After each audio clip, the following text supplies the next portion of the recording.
Hello friends, welcome to my YouTube channel. मैं हूं रश्मि Shukla. Start करते हैं पार्ट 2, जो कि आपका एसएसटी सामान्य अध्ययन से रिलेटेड है।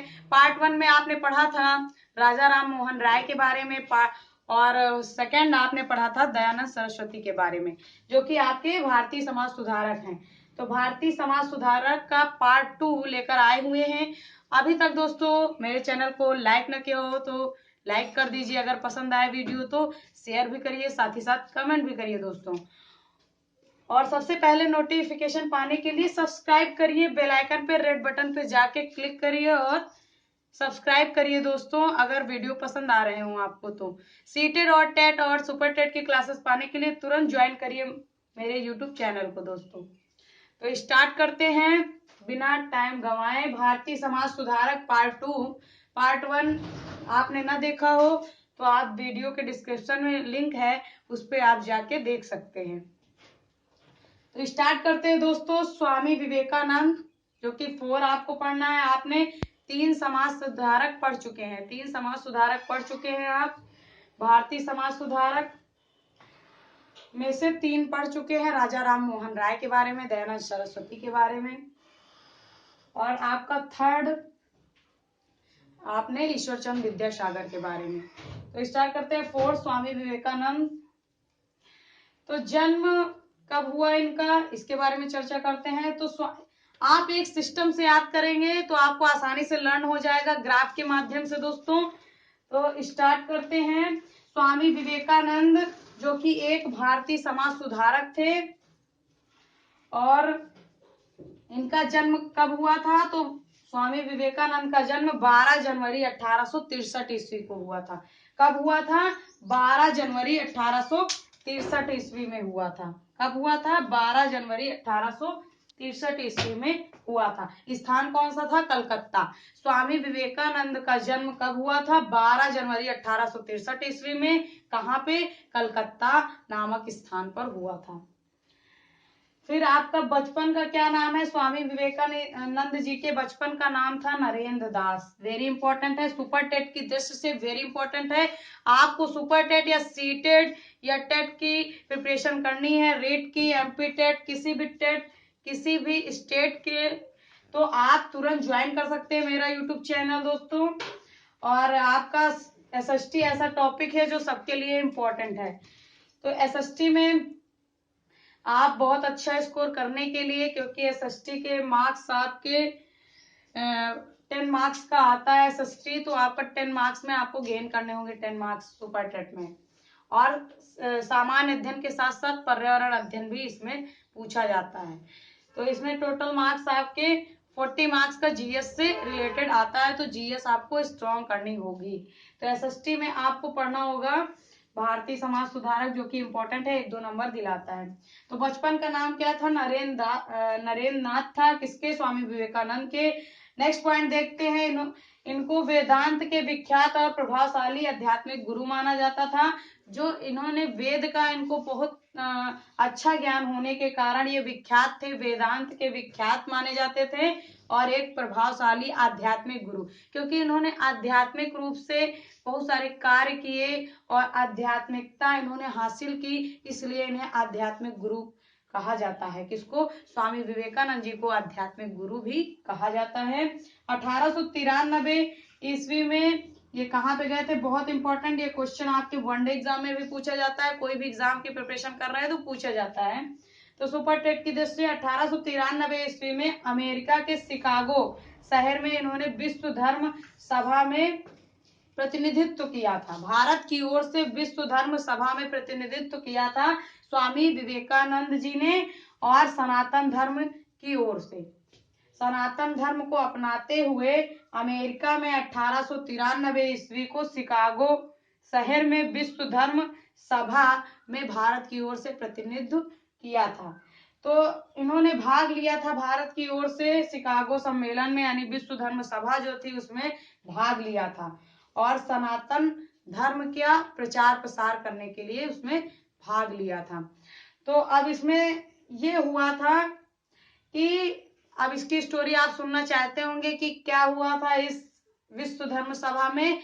तो इसकी स्टोरी हम आपको समरी में बताते हैं कि जब स्वामी विवेकानंद जी शिकागो सम्मेलन में पहुंचे, वहां विश्व जो सभा चल रही थी उसमें जो इनकी पुस्तक थी सनातन धर्म से रिलेटेड, तो उसको सबसे नीचे रखा गया था। बाकी देशों के जितने भी आए थे विश्व धर्म सभा में, जितने भी सम्मिलित देश थे, उसमें से जो विवेकानंद जी की पुस्तक थी उसको सबसे नीचे टेबल में रखा गया और सारी बुक्स ऊपर थी। तो सबसे नीचे इनकी आध्यात्मिक धर्म से रिलेटेड पुस्तक थी, या गीता थी जिसे कहा गया भगवत गीता, वो सबसे नीचे रखी गई और सभी धर्मों की पुस्तकों को सबसे ऊपर रखा गया। किसमें? एक टेबल में। तो सबसे पहले क्या हुआ कि जब पहले तो इनको लास्ट में एकदम मौका दिया गया बोलने को, भाषण के लिए संबोधित किया गया एकदम लास्ट में स्वामी विवेकानंद जी को। तो लास्ट में जब संबोधित किया गया तो ये सबसे पहले गए, कहा आदरणीय भाइयों और बहनों। इन्होंने संबोधन बहुत अच्छे से किया। उसके बाद इन्होंने अपने देश की और अपने धर्म के प्रति श्रद्धा को दर्शाते हुए सिर्फ एक वाक्य में कहा था कि अगर ये गीता को हटा लिया जाए इस टेबल से तो जितनी बाकी धर्मों की पुस्तकें हैं वो अपने आप गिर जाएंगी। यानी जो गीता है वो एक नींव का कार्य कर रही है, एक मजबूती प्रदान करने का कार्य कर रही है सभी देशों के धर्म की पुस्तकों को। तो उन्होंने ऐसा कहा था। तो उससे उस सभा में तालियों की गूंज उठी, तालियां की इतना अच्छा संबोधन और ऊपर से स्तंभ की बात कही गई। तो तभी से इनको आदर और सम्मान की दृष्टि से देखा जाने लगा विश्व में। स्वामी विवेकानंद जी ने इतना प्रचार प्रसार किया विश्व धर्म सभा में, तो भारत के लिए तो ये भारतीय समाज सुधारक के रूप में भी जाने लगे। तो इन्होंने बता दिया आखिर कि अगर एक नींव का कार्य करना है तो जो जितनी ऊपर, उनको लास्ट में इस लिए रखा गया था कि ये विश्व धर्म सभा में सबसे पीछे बात करेंगे देश को। तो इन्होंने सबसे पहले इनको न रख के पुस्तक को इनकी लास्ट में पुस्तक रखी गई थी। तो लास्ट में पुस्तक जब रखी गई थी तो जैसे ये आपकी पुस्तकें हैं तो सबसे नीचे आपकी पुस्तक कौन सी रखी गई थी? गीता, यानी भगवत गीता को रखा गया था विवेकानंद जी की। तो लास्ट में इन्होंने कहा वो पुस्तक दिखाकर कि अगर ये पुस्तक हटा ली जाए तो बाकी सारी पुस्तकें गिर जाएंगी, यानी ये नींव का कार्य कर रही है। इसी में तालियों की गूंज चारों पूरी सभा में, विश्व धर्म सभा में गूंज उठी और इनको प्रतिष्ठा के साथ सम्मानित किया गया। तो कब हुआ था? अमेरिका में शिकागो विश्व धर्म सभा 1893 ईस्वी में हुआ था। और इनका जो भाषण था वो सामाजिक जो इनके कार्य थे वो प्रत्यक्ष रूप से ये बिल्कुल नहीं करते थे कि सामाजिक व धार्मिक बुराइयों को ये प्रत्यक्ष रूप से न करके बल्कि संदेश के रूप में करते थे। अपने भाषण से अभिव्यक्ति कर देते थे समाज की बुराइयों को, कुरीतियों को, सामाजिक व धार्मिक संदेशों को ये अपने संदेश के द्वारा व्यक्त कर देते थे। उससे व्यक्त नहीं करते थे कि उस कार्य को क्रिया करके ये व्यक्त करें। प्रत्यक्ष रूप से व्यक्त न करके ये आपके संदेशों के माध्यम से अपने भाषण में सामाजिक व धार्मिक बुराइयों का संदेश देते थे, इसलिए ये भारतीय समाज सुधारक में से एक कहे जाते हैं। नेक्स्ट इनका मुख्य लक्ष्य होता है भारत के युवाओं के समय की भौतिक और मानसिक कमजोरियों को हटाना। इनका मुख्य लक्ष्य था स्वामी विवेकानंद जी का कि जो भारत के युवाओं के समय की भौतिक और मानसिक कमजोरियां थी, जो युवाओं में आक्रोश था, कमजोरियां थी, किसी भी धार्मिक रूप से या सामाजिक रूप से उनको हटाना था, उनको प्रोत्साहित करना था। तो उनको हटाना था, भारत के युवाओं के समय की भौतिक और मानसिक कमजोरियों को हटाना था इनका मुख्य लक्ष्य कि युवाओं को मौका दिया जाए, आगे बढ़ने के लिए प्रोत्साहित किया जाए। ये स्वामी विवेकानंद जी का मुख्य लक्ष्य था। नेक्स्ट इनकी मृत्यु कब हुई? तो इनकी मृत्यु 4 जुलाई 1902 में हुई। स्वामी विवेकानंद जी की मृत्यु कब हुई? 4 जुलाई 1902 में हुई। कहाँ पे हुई? बंगाल के बेलूर मठ में ध्यान के दौरान हो गई थी। 4 जुलाई 1902 में बंगाल के बेलूर मठ में ध्यान के दौरान हो गई थी। तो इनका जन्म हुआ था, इसमें आपको ईयर आपको बस 3 लर्न करने हैं। जन्म 12 जनवरी 1863 में हुआ। 12 जनवरी 1863 में जन्म हुआ। कहाँ पे हुआ? कलकत्ता में। बचपन का नाम नरेंद्र नाथ। फिर उन्होंने वेदांत के विख्यात और प्रभावशाली आध्यात्मिक गुरु हुए और 1893 ईस्वी में अमेरिका शिकागो धर्म सम्मेलन में भाग लिया था, हिस्सा लिया था। मुख्य लक्ष्य इनका भारत के युवाओं को प्रोत्साहित करना था, मानसिक कमजोरियों को हटाना था उनके मन से। और 4 जुलाई 1902 में इनकी मृत्यु हो गई। तो जन्म 12 जनवरी 1863, 1893 में शिकागो धर्म में प्रतिनिधित्व किया था। 4 जुलाई 1902 में इनकी मृत्यु हो गई। कहाँ? बंगाल के बेलूर मठ में हो गई थी ध्यान के दौरान। ये ध्यान कर रहे थे। आध्यात्मिक गुरु जो होते हैं वो ध्यान किया करते हैं आध्यात्मिक रूप से, तो उसी ध्यान के दौरान इनकी मृत्यु हो गई थी। दोस्तों, तो आपको समाज सुधारक स्वामी विवेकानंद के बारे में पता हो गया। इसको हम इरेज करते हैं। नेक्स्ट आपके इम्पोर्टेंट बताते हैं। दोस्तों, अभी तक आपने सब्सक्राइब ना किया हो तो रेड बटन पे जाके आप सब्सक्राइब करिए चैनल को। सबसे पहले नोटिफिकेशन पाने के लिए आपको अच्छा कंटेंट दिया जा रहा है जो आपके सुपर टेट के लिए इम्पोर्टेंट हो। प्लस आप कोई भी एग्जाम इससे रिलेटेड, एसएसटी से रिलेटेड अगर देते हैं तो एसएसटी में इससे क्वेश्चन जरूर से जरूर आते हैं, 1 या 2 नंबर से। नेक्स्ट आपका आता है ज्योतिबा फूले। ज्योतिबा फूले समाज सुधारक। ज्योतिबा फूले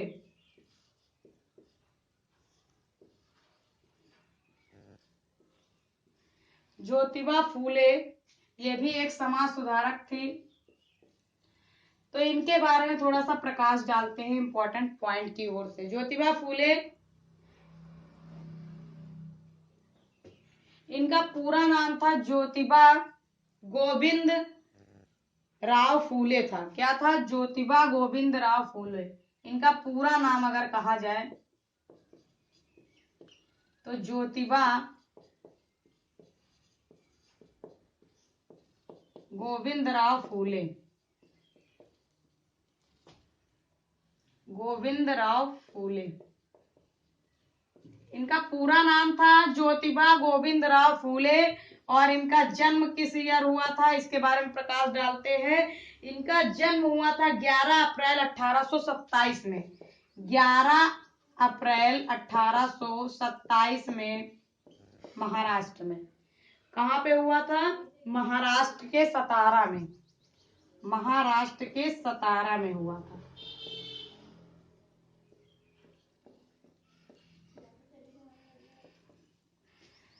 तो इनका ज्योतिबा फूले का पूरा नाम था ज्योतिबा गोविंद राव फूले।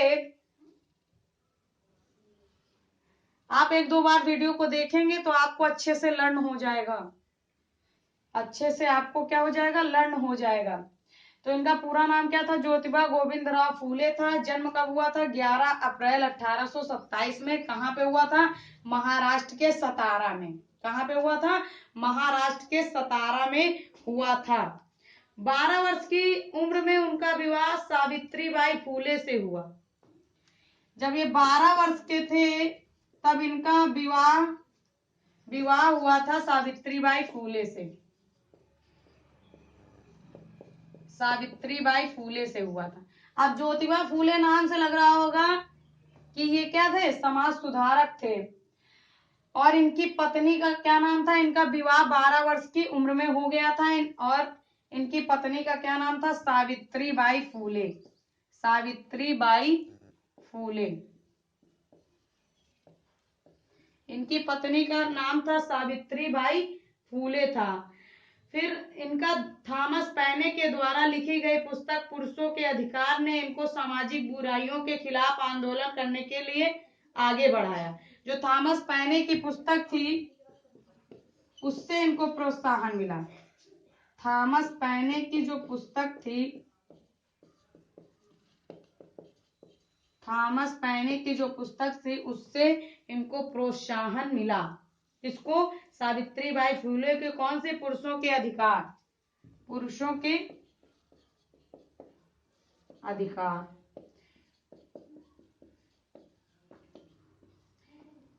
इस पुस्तक के माध्यम से इनको प्रोत्साहन मिली कि थॉमस पाइने की पुस्तक इन्होंने अच्छे से पढ़ा, पुरुषों के अधिकार, उससे इनको समाज के प्रति कुछ करने की लालसा हुई, सामाजिक बुराइयों के खिलाफ आंदोलन करने के लिए आगे बढ़ाया। इस पुस्तक ने इनको सामाजिक आंदोलन की बुराइयों को, समाज की बुराइयों को के खिलाफ आंदोलन करने के लिए आगे बढ़ाया। जो सामाजिक बुराइयां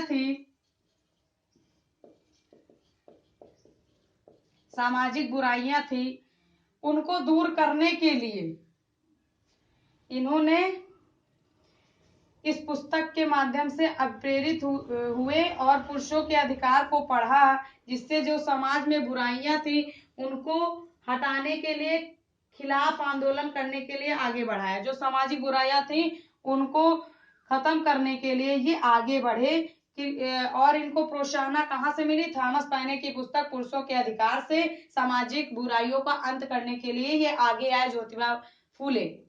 फिर नेक्स्ट पॉइंट आता है इनका पहला महत्वपूर्ण कार्य महिलाओं की शिक्षा के लिए था। इनका पहला अगर कार्य की बात कर ली जाए तो महिलाओं की शिक्षा के लिए इनका पहला कार्य सामने आया। महिलाओं की शिक्षा पर बल दिया कि अगर महिला पढ़ी लिखी होंगी तो अपने आप को अपने पैरों पे खड़ा कर सकती हैं। तो महिलाओं की शिक्षा का पहले इनका कार्य सामने आया। दूसरा इनका आया, इन्होंने एक न्याय संगत समाज बनाने के लिए 1848 ईस्वी में लड़कियों के लिए एक स्कूल खोला। तो सबसे पहले एक ज्योतिबाबाई फूले विद्यालय आपने पढ़ा होगा, 1848 ईस्वी में इन्होंने एक स्कूल खोला। 1848 ईस्वी में इन्होंने एक स्कूल खोला। कौन सा खोला? लड़कियों के लिए एक स्कूल खोला था, ज्योतिबाबाई फूले नाम से ही था। अब तो कई इनके मिलने लगे हैं। ज्योतिबा फूले के नाम से 1848 ईस्वी में एक स्कूल खोला, किसके? लड़कियों की शिक्षा के लिए। लड़कियों की शिक्षा के लिए इन्होंने एक स्कूल खोला। फिर उसके बाद इन्होंने कौन सा कार्य किया? ज्योतिबा फूले बाल विवाह के खिलाफ थे, साथ ही विधवा विवाह के समर्थक थे।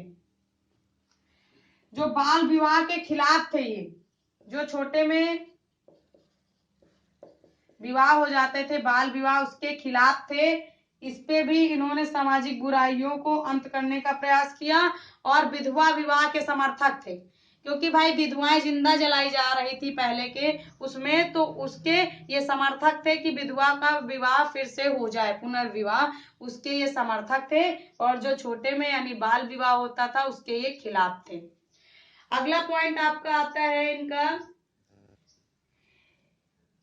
वे निम्न जात के उद्धार के लिए सक्रिय रूप से लगे थे। जो पिछड़ी जातियां हैं, निम्न वर्ग की जातियां हैं बहुत, तो उनके ये बढ़ावा उनको देने का प्रयास कर रहे थे कि उनको भी आगे चल के मौका मिले हर चीज में, शिक्षा के क्षेत्र में और भी दृष्टि से और व्यवसायिक दृष्टि से उन्हें भी आगे बढ़ने का मौका मिले। क्योंकि पहले की शिक्षा सिर्फ उच्च वर्गीय कुलों को दी जाती थी, निम्न वर्गीय कुलों को शिक्षा का अधिकार नहीं, प्रावधान था।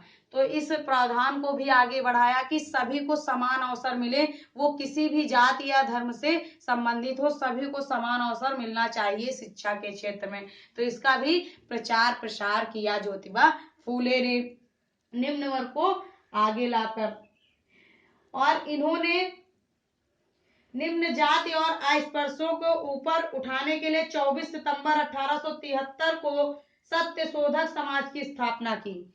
24 सितंबर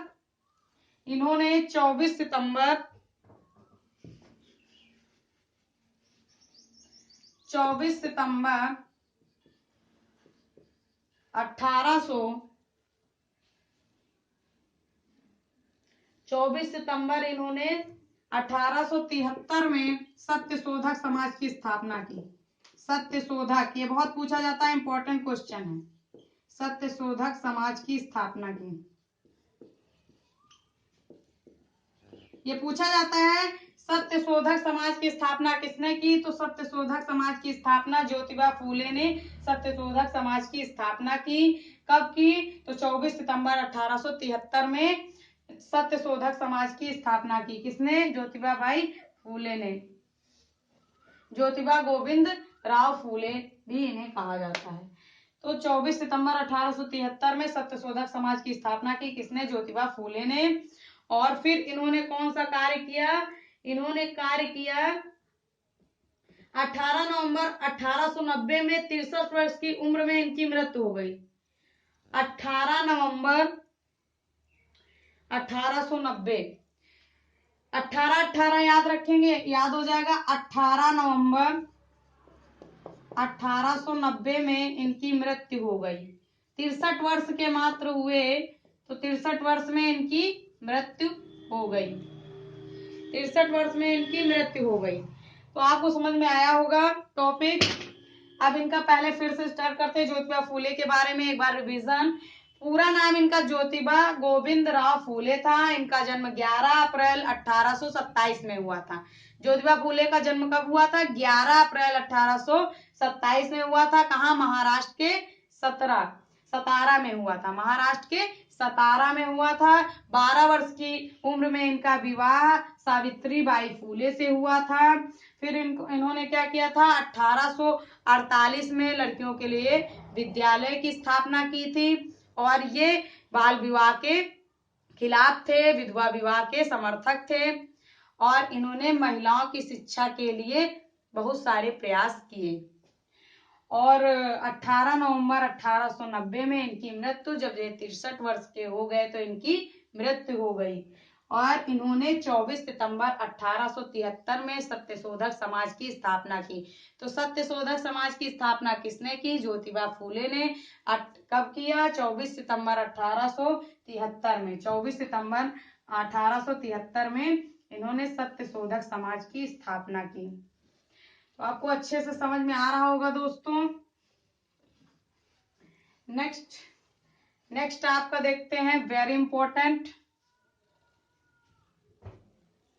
डॉक्टर भीमराव अंबेडकर के बारे में। डॉक्टर भीमराव अंबेडकर, डॉक्टर भीमराव अंबेडकर जिन्होंने, जो आपके क्या कहलाते हैं, संविधान के निर्माता कहलाते हैं, डॉक्टर भीमराव अंबेडकर।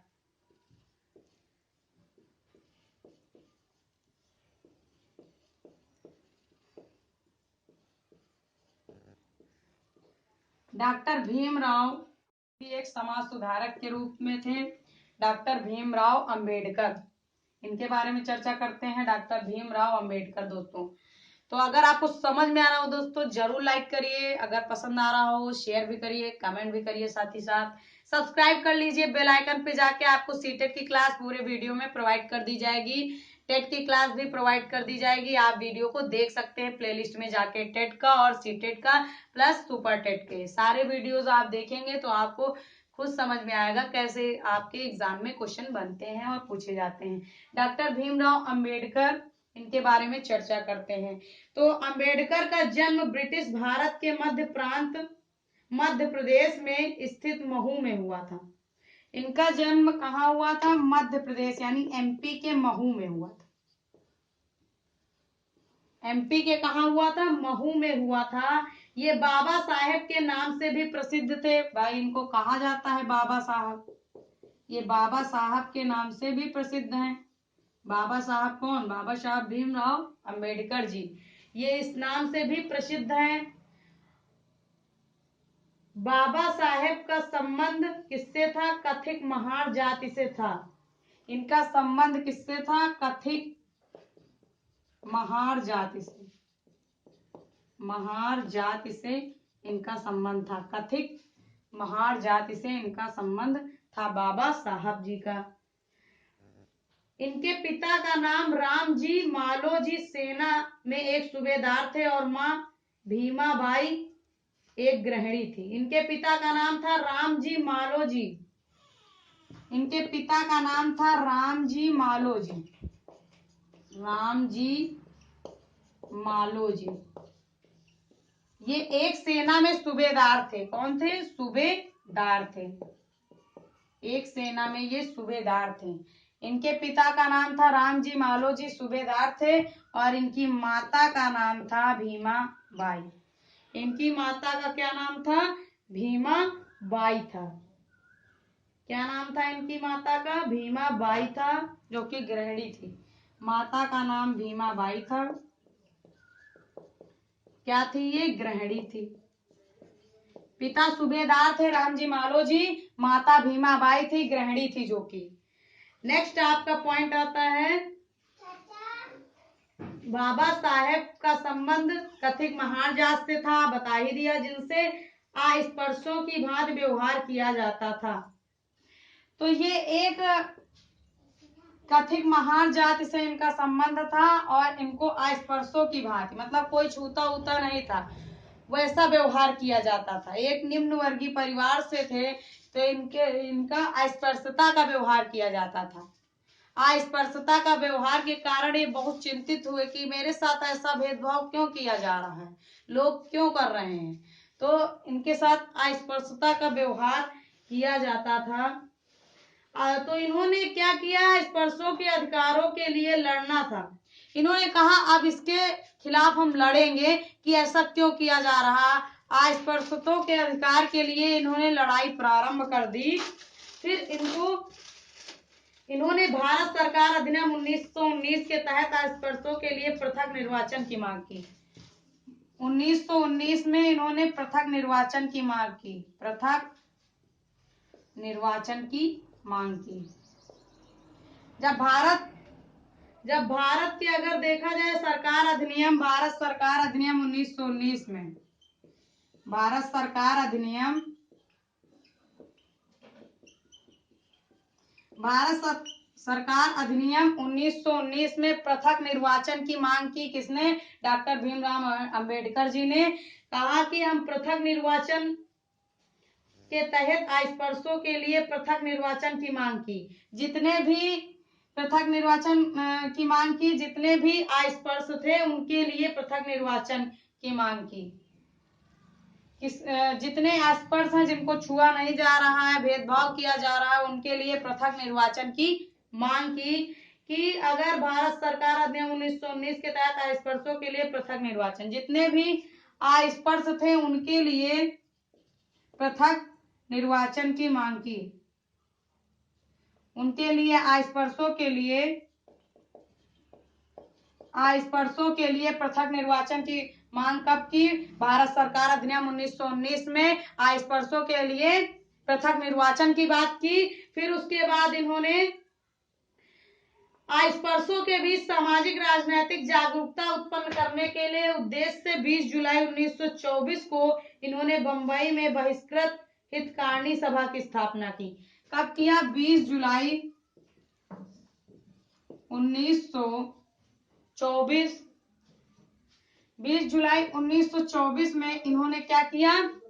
इन्होंने बहिष्कृत हितकारिणी सभा की स्थापना की।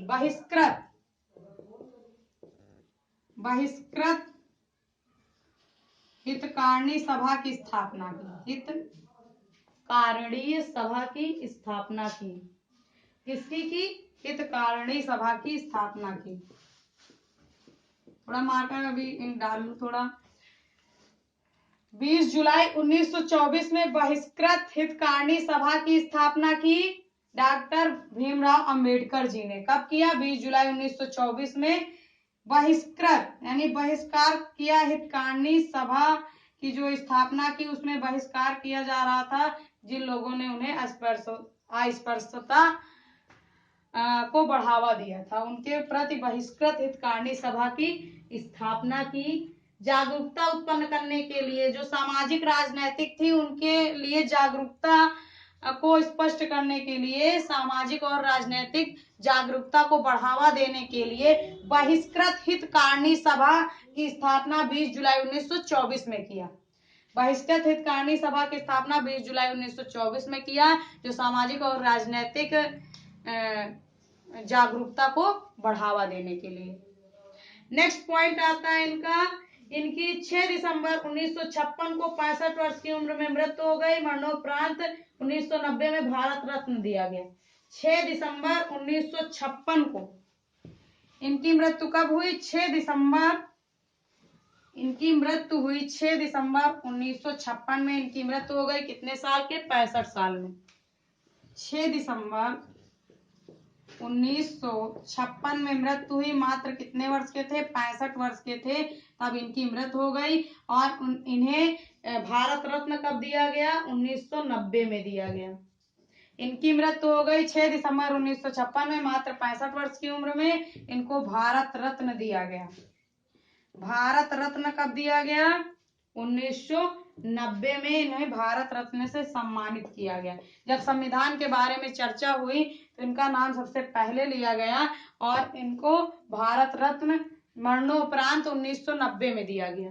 कब दिया गया? 1990 में मरणोपरांत दिया गया। मरणोपरांत दिया गया। भारत रत्न 1990 में मरणोपरांत दिया गया डॉक्टर भीमराव अंबेडकर जी को। और इनकी मृत्यु कब हुई? 6 दिसंबर 1956 में इनकी मृत्यु हुई। मात्र 65 वर्ष की आयु में भारत रत्न 1990 में दिया गया। और इनका जन्म कब हुआ था? इनका जन्म मध्य प्रदेश के महू में हुआ था। इनके पिता का इनके पिता का नाम था रामजी मालोजी, जो कि सूबेदार थे। माता भीमाबाई थी, जो कि एक गृहिणी थी। और इनको अस्पृश्यता जो होती थी उसी के प्रति इन्होंने लड़ाई का संघर्ष जारी किया। और 1919 भारत सरकार अधिनियम के तहत जो सामाजिक और राजनीतिक रूप से लोगों को जागरूक किया अस्पृश्यों के तहत कि ये इनके खिलाफ जो हो रहा है अत्याचार उसको दूर किया जाए, सामाजिक और राजनीतिक रूप से जागरूक करना प्रारंभ कर दिया। और पृथक निर्वाचन की मांग की 1919 भारत सरकार अधिनियम के तहत। फिर इन्होंने क्या किया? बहिष्कृत हितकारिणी सभा का गठन किया। कब किया? 24 सितंबर 1924 में किया। तो इतना आपने डिटेल जाना दोस्तों। और अभी तक आपने सब्सक्राइब ना किया हो सब्सक्राइब करिए मेरे चैनल को, लाइक करिए दोस्तों पसंद आए, और शेयर भी करिए साथ ही साथ।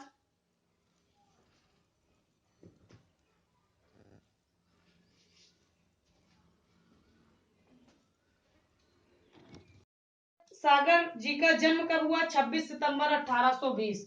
अगर जन्म की बात करें तो ईश्वर चंद्र विद्यासागर का जन्म कब हुआ? 26 सितंबर 1820 में। कब हुआ जन्म? 26 सितंबर 1820। किसका? ईश्वर चंद्र विद्यासागर का। और कहाँ पे हुआ था? बंगाल में हुआ था। कहाँ पे हुआ था? बंगाल में हुआ था। अब बंगाल में दो लोगों का हुआ। पश्चिम बंगाल में किसका हुआ? राजा राम मोहन राय का। और ईश्वर चंद्र विद्यासागर का भी बंगाल में हुआ। कब हुआ जन्म? 26 सितंबर 1820 में। ये भी पुनर्जागरण के स्तंभों में से एक थे। पुनर्जागरण यानी नए जागरण, नए विचारों को उत्पन्न करना, कुरीतियों को दूर करना पुनर्जागरण काल कहलाता। तो पुनर्जागरण में काल के स्तंभों में से राजा राम मोहन राय जी एक थे और ईश्वर चंद्र विद्यासागर जी एक थे, पुनर्जागरण के स्तंभों में से एक।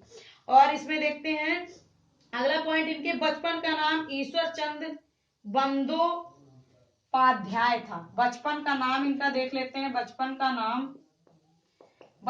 नाम क्या था? ईश्वर चंद्र बंदोपाध्याय।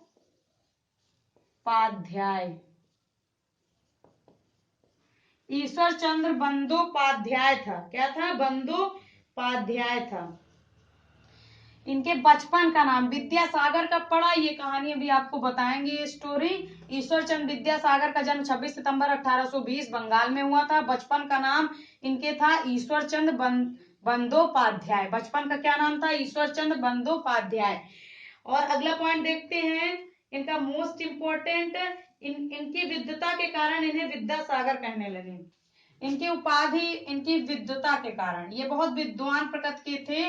तो इन्हें क्या कहा जाने लगा, ईश्वरचंद विद्यासागर। विद्वता के कारण लोग इन्हें उपाधि दे दिए, क्या, ईश्वरचंद विद्यासागर। उपाधि मिली थी इन्हें विद्यासागर की, क्योंकि ये बहुत विद्वान थे, इनको हर चीज का ज्ञान था, पूर्ण रूप से ये विद्वान की श्रेणी में आ गए थे, इसलिए इनकी विद्वानता के कारण इन्हें उपाधि मिल गई विद्यासागर। ईश्वरचंद विद्यासागर यानी विद्यासागर इन्हें उपाधि दी गई लोगों के द्वारा। नेक्स्ट ऑप्शन आपका आता है इसमें से पॉइंट अगला, ईश्वरचंद विद्यासागर ब्रह्म समाज नामक संस्था के सदस्य थे। ये ब्रह्म समाज नामक संस्था के सदस्य थे, ब्रह्म समाज संस्था के सदस्य थे। ये सदस्य थे ब्रह्म समाज संस्था के। तो इन्होंने क्या किया था, स्त्री शिक्षा के साथ साथ विधवा विवाह और विधवाओं की दशा सुधारने का कार्य, इन्होंने विधवा विवाह और स्त्रियों की दशा सुधारने के लिए कार्य किया था। जो विधवा विवाह है और स्त्रियों की जो शोचनीय स्थिति थी, दयनीय स्थिति थी, उनको सुधारने का प्रयास किया था इन्होंने भी, इसलिए ये भी उन पुनर्जागरण स्तंभों में से एक कहे जाते हैं, जैसे राजा राम मोहन राय। और इन्होंने ब्रह्म समाज संस्था के ये क्या थे, सदस्य थे, और विधवा विवाह और स्त्रियों के प्रति होने वाले अत्याचार को रोकने के लिए इन्होंने भी कार्य किया, योगदान दिया स्त्रियों के दुर्दशा को रोकने के लिए, और जो कुरीतियां होती थी उनको रोकने के लिए इन्होंने भी कार्य किया। नेक्स्ट पॉइंट आता है इनका, इन्होंने क्या किया था, शिक्षा के साथ साथ विवाह और विधवाओं के दशा को सुधारने का कार्य, इनकी शिक्षा दीक्षा का कार्य भी करते थे, मतलब शिक्षा भी देते थे। जो विधवा स्त्रियां रहती थी या जो प्रताड़ित होती थी, किन्हीं कारणों वश घर से निकाल दी जाती थी, तो उन्हें शिक्षा का प्रावधान किया, प्लस उनकी स्थिति को सुधारने का भी कार्य किया, और हमेशा ये प्रयास में लगे रहे कि विधवा विवाह और जितने भी कुरीतियां हैं, स्त्रियों में अत्याचार हो रहे हैं, उनको रोका जाए। नेक्स्ट पॉइंट आता है, इनके अनवरत प्रयासों के कारण विधवा पुनर्विवाह कानून 1856 पारित हुआ। 1856 में एक कानून बनाया, इनके प्रयासों से एक कानून पारित हुआ, जिसमें क्या बना था, पुनर्विवाह, विधवा पुनर्विवाह को शामिल किया गया। बहुत प्रयास किया था इन्होंने, तो विधवा पुनर्विवाह, फिर से विवाह कर सकती हैं, इसके लिए इन्होंने कानून पारित करवाया था 1856 ईस्वी में। 1856 ईस्वी में इन्होंने कानून पारित करवाया था, बहुत प्रयासों से विधवा पुनर्विवाह पर, कि विधवाओं का फिर से विवाह हो जाए, ताकि उनकी जो जिंदगी है वो सुधर सके और समाज के ये कुरीतियों को समाप्त किया जा सके इस नए विचार से, यानी ये इस नए पुनर्जागरण की दृष्टि से। तो विधवा पुनर्विवाह का कानून पारित करवाया 1856 ईस्वी में, बहुत प्रयासों से। फिर इकलौते पुत्र का विवाह भी एक विधवा से करवाया, और इनकी कहानी है, इनका एक पुत्र था इकलौता पुत्र था, उसका विवाह, इस कुरीति को समाप्त करने के लिए विधवा पुनर्विवाह जब कानून पारित कर बहुत प्रयासों से करवाया, तो इन्होंने अपने पुत्र, एक इकलौता जो कि पुत्र था, उसका विवाह किसी विधवा स्त्री से कराया, विधवा स्त्री से कराया, ताकि कहा जाता है ना कि अगर कुछ नए विचार जन्म दिए जाएं, नए विचारों का सम्मान हो, तो पहले अपने आप से शुरू करिए, तभी समाज पे लागू होगा। जब अपने आप से अच्छा करेंगे तो समाज में भी वो लागू हो जाएगा। तो विधवा पुनर्विवाह में इकलौते पुत्र का विवाह विधवा स्त्री से कराया, और 1856 ईस्वी में यह कानून पारित हुआ। ईश्वरचंद विद्यासागर ने 1848 में बैताल पंच विंशति नामक बंगला भाषा में प्रथम गद्य रचना का प्रकाशन किया। 1848 में, 1848 ईस्वी में इन्होंने क्या किया, बैताल पंच विंशति, बैताल पंच विंशति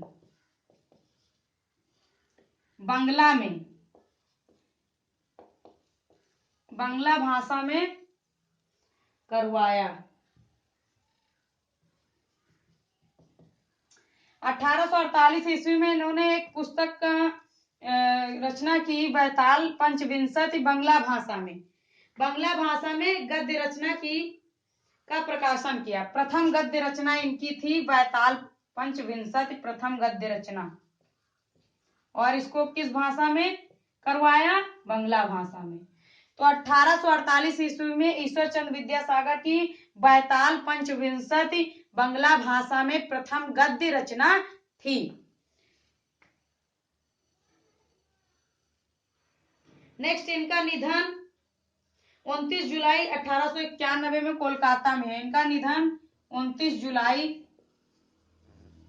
1891 में कोलकाता में हुआ। तो इतना इनके बारे में है। एक बार फिर रिपीट करवाते हैं। सबसे पहले इनका जन्म हुआ, ईयर वाइज देखते हैं। 26 सितंबर 1820 में इनका जन्म हुआ ईश्वर चंद्र विद्यासागर का। कहाँ पे हुआ था? बंगाल में। 26 सितंबर 1820 में बंगाल में इनका जन्म हुआ। इनको लोग बचपन में क्या कहते थे? ईश्वर चंद्र बंदोपाध्याय।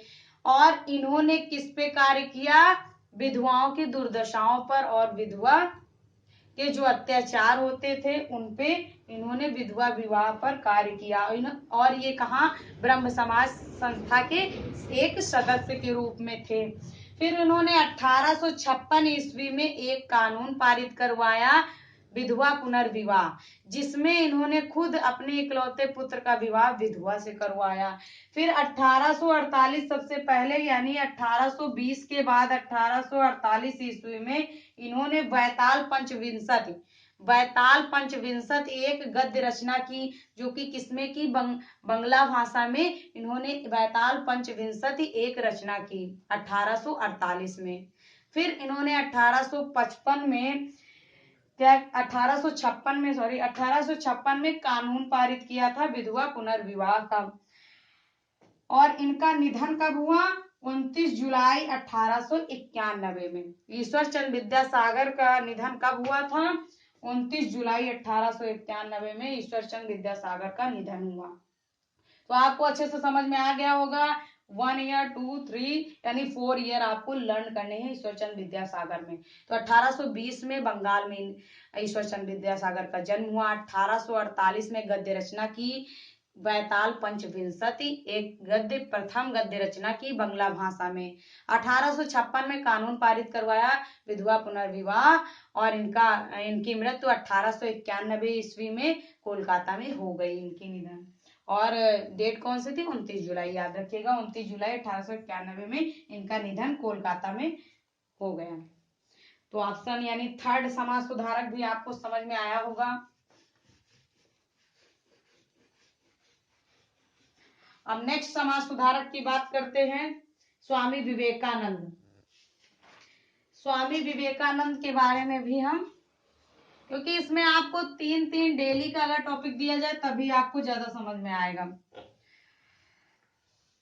दोस्तों। तो 3 आप पढ़िए आज। भारतीय समाज सुधारक, ये पार्ट 1 था आपका, पार्ट 1। आपको पार्ट 3 बनाकर वीडियो प्रोवाइड कर दिया जाएगा। तो एक दिन में आप 3 समाज सुधारक पढ़िए, अच्छे से लर्न करिए।